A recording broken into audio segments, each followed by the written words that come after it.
Hello, this is Mr. Atherall. I just want to talk a little bit about Storm on the Island by Seamus Heaney. So to start with, what's the poem about? Well, in some ways, this poem is a very, very obvious poem.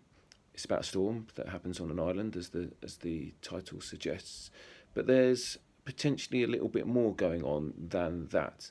So Seamus Heaney grew up in Ireland. Ireland has been plagued by violence between the Catholics and the Protestants, and that going on throughout Seamus Heaney's lifetime. And so, as well as this being about a literal storm, it could be seen to be symbolic of some of the violence that took place in Ireland between those two religious groups. The religious violence between those two groups we call sectarian violence, so violence between two sects, so the violence between the Catholics and the Protestants. So it could be symbolic of that. So this is a poem about the power of nature, but it's also perhaps a poem about the power of human violence as well, and so we can consider it like that. One of the big clues towards the fact that it could be about that is the title. So Storm on the Island, if you take away the end of it and just take storm on and the T, you get the word Stormont, and Stormont is the political base in Ireland. So it's got that kind of political relevance, and the violence between the Catholics and the Protestants is a big political issue in Ireland. So that's kind of going on in the background. Let's get to a few quotes and just consider what we might say about those quotes and quotes that we might remember and revise.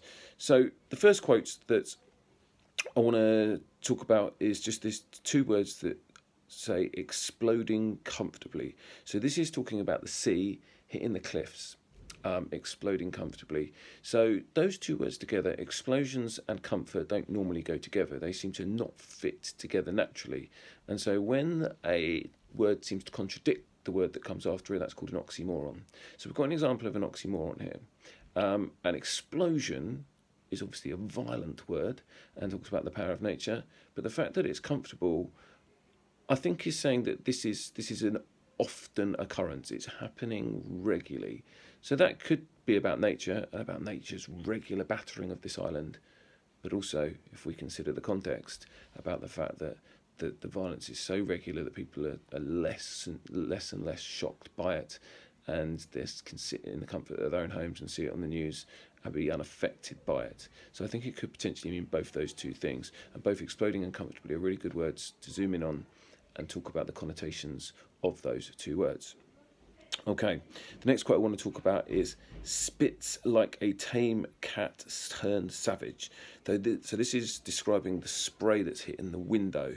So spits, there's a violence to that, there's an aggression to that. There is it's one of the most disgusting things you can do. One of the worst insults you can give is to spit. And then it uses a simile, like a tame cat turned savage. So a cat that normally nature on an everyday is just tame, and the wind is gentle and all, and everything kind of you associate with the normal day, but suddenly on a stormy day it turns savage. And that adjective, savage, is a really powerful one to zoom in on as well, talking about the violence and the unpredictability of it. And again, really interesting if we then take that and think about it contextually, because suddenly we've got humans who, on their everyday life, just acting normally, suddenly do something abhorrently violent.